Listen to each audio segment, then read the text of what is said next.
नमस्कार साथियों, स्वागत है आप सभी का इकोनॉमिक्स इनसाइट्स पर। कैसे हैं आप लोग? मैं हूं निखिल वर्मा और आपका हमारे चैनल पर स्वागत है। दोस्तों, आज हम जो पढ़ेंगे वो आप अपने दैनिक जीवन से रिलेट कर पाएंगे। सारी चीज़ों को जो भी यहाँ पे मैं आपको टॉपिक्स पढ़ाऊँगा, टॉपिक्स के बारे में बताऊँगा, सारे टॉपिक को आप खुद से रिलेट कर पाएंगे। देखेंगे कि इकोनॉमिक्स क्या है, कि आपके जो दैनिक जीवन में जो चीज़ें इंसिडेंट होती हैं, जितनी चीज़ें आपके साथ घटना घटती हैं, सारी चीज़ें इससे रिलेट करेंगे। तो हम बात करते हैं उपयोगिता की। दोस्तों, हम क्या करते हैं, आम बोलचाल की भाषा में अगर आप देखें कि किसी वस्तु से जो मिलने वाली उपयोगिता है उसे ही हम तुष्टिगुण बोलते हैं। ठीक है, अब हम बात करेंगे कि जो यूटिलिटी एनालिसिस है, कि हमारी यूटिलिटी एनालिसिस यानी कि उपयोगिता विश्लेषण हमें क्या बताता है। उपयोगिता विश्लेषण हमें ये बताता है कि किस प्रकार से कोई व्यक्ति या कोई आदमी या कोई उपभोक्ता अपने पास उपलब्ध जो साधन है उस साधनों का किसी वस्तु पर उपयोग करके, किसी वस्तु को क्या करता है, किसी वस्तु पर उपयोग करके वो कितना ज़्यादा संतुष्टि इकट्ठा कर लेगा, कितना ज़्यादा वो संतुष्टि हो जाएगा उस पार्टिकुलर वस्तु से। मतलब वो अपने उपलब्ध संसाधनों को इस प्रकार से यूज़ करना चाहेगा कि उसको उस वस्तु से मिलने वाली जो संतुष्टि होगी वो ज़्यादा से ज़्यादा होगी। ठीक है, मान लीजिए कि कोई भी उपभोक्ता है, अगर उसके पास छोटी सी इनकम है, यानी वो उसके पास लेवल ऑफ जो इनकम है वो छोटे स्केल पर है, छोटे पैमाने पर है, तो वो क्या करेगा, वो चाहेगा ना कि अपने पैसे को वो इस प्रकार से यूज करे कि उसको उस वस्तु से मिलने वाली जो उपयोगिता को बहुत ज़्यादा हो। ठीक है, कोई भी उपभोक्ता यही चाहता है, हम आप लोग भी यही चाहते हैं कि हमें जो हम पैसा खर्च करें उससे जो मिलने वाली खुशी है, जो उपयोगिता है वो बहुत ज़्यादा हो। ठीक है, ये बताता है हमारी यूटिलिटी एनालिसिस यानी उपयोगिता विश्लेषण। ठीक है, अगर मान लीजिए कि कोई व्यक्ति है वो पैसे खर्च कर दिया, एक बार अपनी जितने भी इनकम है उस इनकम को इस प्रकार से समायोजित किया वस्तुओं और सेवाओं पर कि अगर एक बार उससे जो संतुष्टि मिलेगी ना, वो संतुष्टि उसी संतुष्टि पर वो क्या रहेगा, स्टेबल रहेगा। मतलब वो अपने लेवल ऑफ सेटिस्फैक्शन को चेंज नहीं करना चाहेगा। ठीक है, वो अगर एक बार उसको उस लेवल की संतुष्टि मिल गई तो वो उसी संतुष्टि पर बना रहना चाहेगा, और जो उसी संतुष्टि पर जो बना रहना चाहेगा उसे ही हम बोलते हैं उपभोक्ता का साम्य, यानी इक्विलिब्रियम ऑफ कंज्यूमर। और वह हमेशा ही उसी पर क्या रहेगा, अडिग रहेगा, उस पर विचलित नहीं होगा। जैसे आप लोग ऐसे समझिए, मान लीजिए कि कोई अच्छा खासा पैसा कमा रहा है, कोई बिजनेसमैन है या कोई गवर्नमेंट एम्प्लॉई है, वो अगर एक बार किसी भी वस्तु का वो क्या करता है, कंज्यूम करता है, कोई भी वस्तु है, जैसे मान लीजिए डीओ है, या फिर मान लीजिए कोई भी क्लॉथ है, कोई भी गारमेंट्स है, अगर वो ब्रांडेड पहन रहा है, किसी भी ब्रांड का, स्पेशली मैं नाम नहीं लूँगा, तो किसी भी ब्रांड को अगर यूज़ करता है, अगर आप जानते हैं कि अगर वो एक बार उस ब्रांड को यूज़ करना शुरू कर दिए और उससे वो सेटिस्फाई हैं, तो वो उस ब्रांड को चेंज नहीं करेंगे, हमेशा वही ब्रांड यूज करेंगे। हो सकता है इन केस कभी, इन रेयर मैटर, कि वो कोई नया ब्रांड मार्केट में आ जाए तो उसको टेस्ट करने के लिए वो उस वस्तु को खरीद लें, अदरवाइज वो उसी ब्रांड पर टिके रहेंगे। तो ये होता है कि कंज्यूमर का क्या इक्विलिब्रियम, तो उनको संतुष्टि उसी से मिल गई तो वो उसी लेवल पर क्या हुए, स्टेबल हो गए, विचलित नहीं हुए। तो हम यहाँ पे जो बात करेंगे, अब बात करेंगे क्या हमारा जो यूटिलिटी है, जो मिलने वाली उपयोगिता है, उसको हम माप सकते हैं। इस संबंध में दो अप्रोच निकल के आई है। पहला अप्रोच जो है वो कार्डिनल अप्रोच है, जैसा कि आपको सामने दिख रहा है, और जो दूसरा है वो ऑर्डिनल अप्रोच है। जो पहला कार्डिनल अप्रोच, जिसको बोलते हैं गणनावाचक दृष्टिकोण, उसको मार्शल साहब ने दिया है, और जो ऑर्डिनल अप्रोच है, जिसको हम क्रमवाचक दृष्टिकोण बोलेंगे, उसको हिक्स एंड पैरेटो साहब ने दिया है। अब हम एक बाय एक करके देखेंगे कि कार्डिनल अप्रोच जिसको मार्शल साहब ने दिया है वो क्या बोलते हैं, कार्डिनल अप्रोच के थ्रू उनका दृष्टिकोण क्या है, वो क्या कहना चाहते हैं इस बारे में कि उपयोगिता को किस बारे में देख रहे हैं।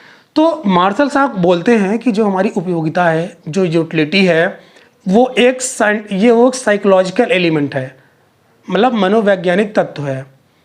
उसको केवल हम महसूस कर सकते हैं, we can not feel touch, मतलब उसको हम छू करके महसूस नहीं कर सकते हैं या देख नहीं सकते हैं, उसको केवल हम क्या कर सकते हैं, महसूस कर सकते हैं, क्योंकि वो क्या है, मनोवैज्ञानिक तत्व है।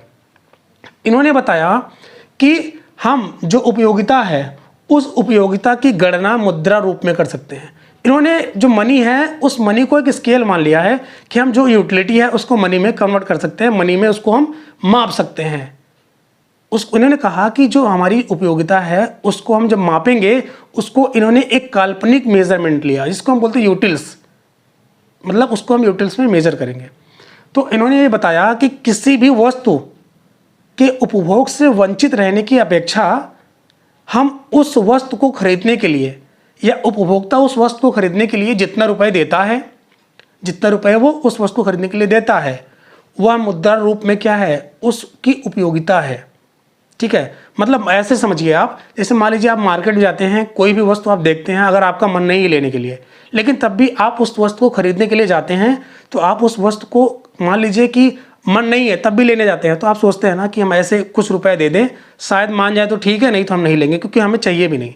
तो मान लीजिए अगर आपको वो प्रोडक्ट 10-15 रुपये कुछ भी मिल गया, तो वो 15 रुपये जो है ना उसकी उपयोगिता के बराबर आपको वस्तु मिल जाएगी। ठीक है, तो ये बताते हैं कार्डिनल अप्रोच ये है कि उसकी हम केवल गणना कर सकते हैं मुद्रा रूप में। अब हम बात करेंगे जो ऑर्डिनल अप्रोच है, कि ऑर्डिनल अप्रोच हिग्स एंड पैराडोस साहब ने क्या बताया इसके बारे में।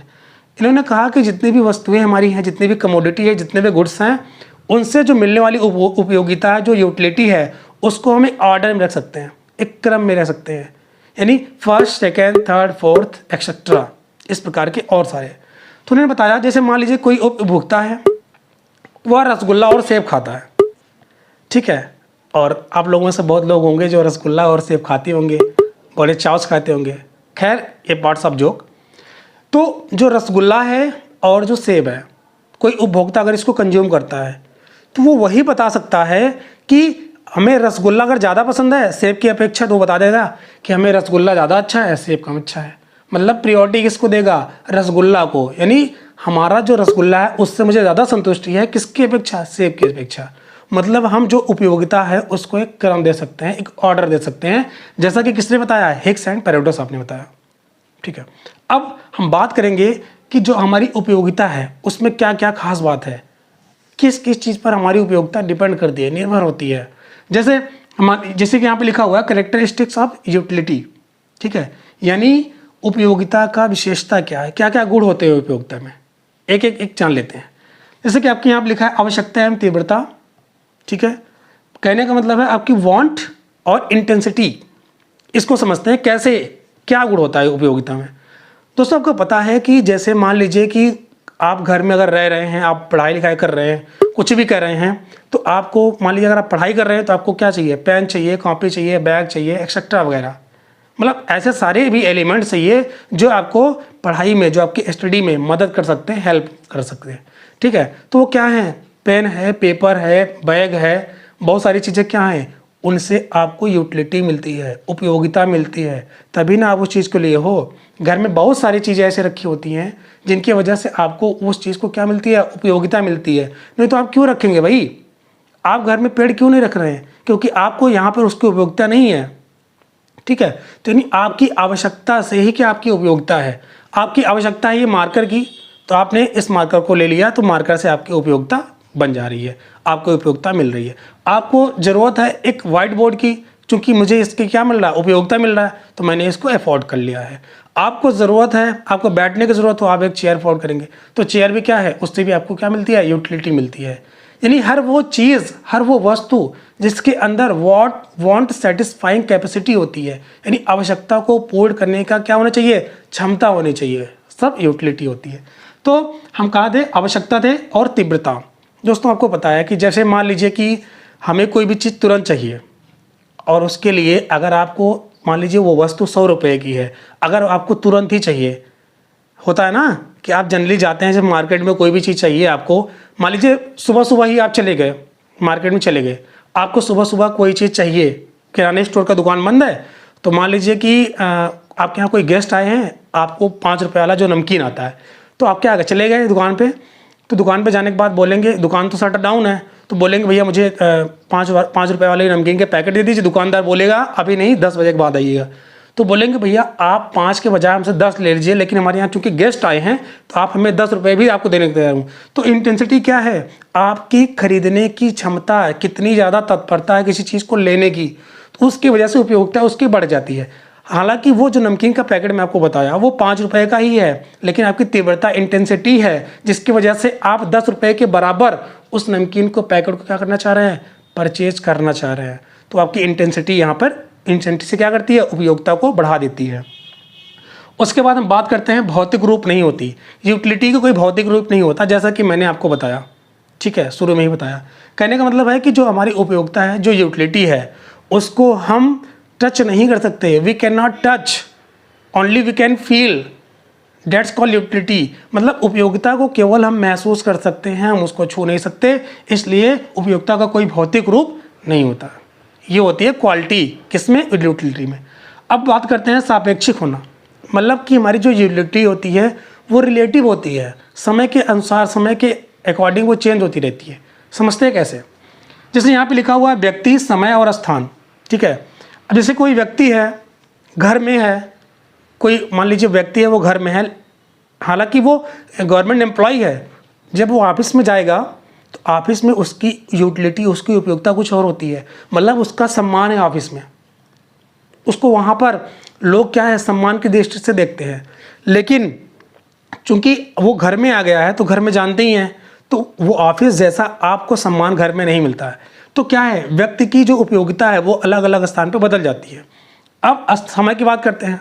मान लीजिए कि आप पढ़ाई के टाइम में क्या करते हैं, आपकी बुक्स है, पेन है, ये सब सारी चीज़ें आपको ज़रूरत है, तो उससे आपकी यूटिलिटी ज़्यादा मिल रही है।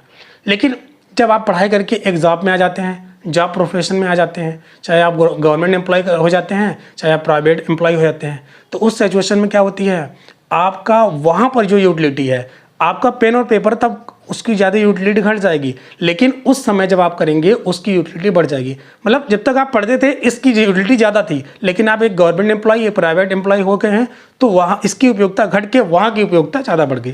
तो इस प्रकार से समय की उपयोगिता है।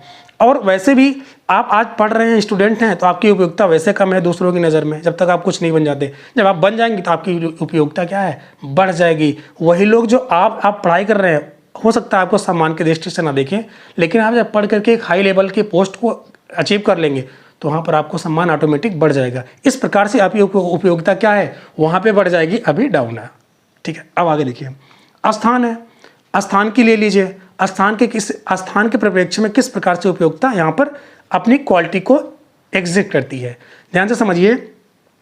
जैसे मान लीजिए कि कोई व्यक्ति है, जैसे मान लीजिए आपको मैंने अभी इसके पहले व्यक्ति के संदर्भ में ही बताया था, तो वैसे ही ठीक यहाँ पे स्थान की भी है, ठीक है। अलग अलग स्थान पर लोगों की क्या है, उपयोगिता बदल जाती है। जैसे मान लीजिए कि अभी ये मार्कर है, मार्कर अभी हमारे हाथ में है, इसकी उपयोगिता ज़्यादा है। लेकिन ये मार्कर मैं किसी स्थान पर अगर जाके फेंक दूँ, ठीक है, थ्रो कर दूँ, तो इसकी उपयोगिता वहाँ पर तुरंत ही घट जाएगी।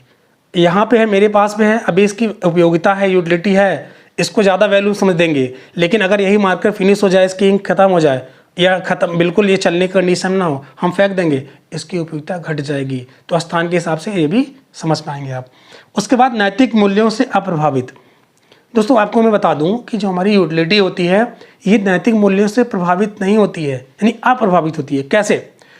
जैसे मान लीजिए कि कोई चोरी करने वाला है, चोर है, डकैत है, ठीक है, इस तरह के जो भी व्यक्ति हैं उनको चोरी करने में ज़्यादा खुशी मिलती है, वो चोरी करेंगे। उससे हो सकता है वो चोरी करने से ज़्यादा उनको सेटिस्फेक्शन हो, ज़्यादा संतुष्ट रहता हो। कोई व्यक्ति है वो डकैत है, डकैती कर रहा है, हो सकता है उसकी वजह से उसको ज़्यादा संतुष्टि मिल रही हो। तो इसको भी हम इसको उपयोगिता की श्रेणी में लाएंगे, इसकी उपयोगिता की श्रेणी से दूर नहीं रखेंगे। तो इस प्रकार से हमारा जो यूटिलिटी है वो भी क्या है, मॉरल वैल्यूज से क्या है, दूर नहीं है। अब बात करते हैं उपयोगिता को माप सकते हैं, यानी उपयोगिता क्या है, मापनीय है। वी कैन मेजर यूटिलिटी, जैसे कि मैंने आपको बताया, we can measure utility in utils according to Marshall. तो यहाँ पर देखिए जो उपयोगिता है मापनीय है, कि मतलब हम कोई वस्तु को जब खरीदते हैं, जैसे मान लीजिए कोई भी वस्तु हमने खरीद लिया, 4 रुपये, 5 रुपये, 10 रुपये, एक्सेट्रा कुछ भी प्राइस हो सकता है, what ever you can imagine, जो कुछ आप सोच सकते हैं। तो अगर मान लीजिए कि कोई वस्तु है मैंने खरीदा, जितना रुपए हम उसको देते हैं ना, उसी रुपए के अकॉर्डिंग या उसी के समतुल्य, उसी के बराबर हम क्या करते हैं, उसके वस्तु के अकॉर्डिंग हम क्या करते हैं, उसकी उपयोगिता को एब्जॉर्ब करते हैं, मतलब लेते हैं। जैसे मान लीजिए कि आपने 150 की कुछ भी वस्तु खरीदा, या मान लीजिए कि 15 लाख 20 लाख की कोई कार खरीद लिया, ठीक है, कुछ भी खरीद लिया, प्लॉट ले लिया, कुछ भी, एज यू कैन थिंक। तो आपने जितना भी पैसे खर्च किया उस वस्तु को लेने में, उस प्रॉपर्टी को खरीदने में, उस पार्टिकुलर कार को खरीदने में, तो उसके जो आपने पैसे दिए हैं उसके अकॉर्डिंग उस कार से, उस संपत्ति से, उस क्या कहते हैं प्रॉस्पेरिटी से, तो आपको क्या है उपयोगिता मिली उस पैसे के तुलना में, ठीक है, उसके एवज में। तो इस प्रकार से ये रही कि उपयोगिता क्या है, उपयोगिता का एनालिसिस यानी विश्लेषण मैंने किया किस प्रकार से क्या निकल के आती है। हालांकि इसमें और सारी चीज़ें पढ़ेंगे, लेकिन आज की वीडियो में बस इतना ही बताऊंगा। मिलते हैं किसी और वीडियो में, तब तक और अच्छे टॉपिक के साथ इसके आगे। तब तक के लिए अपना ख्याल रखिए, धन्यवाद।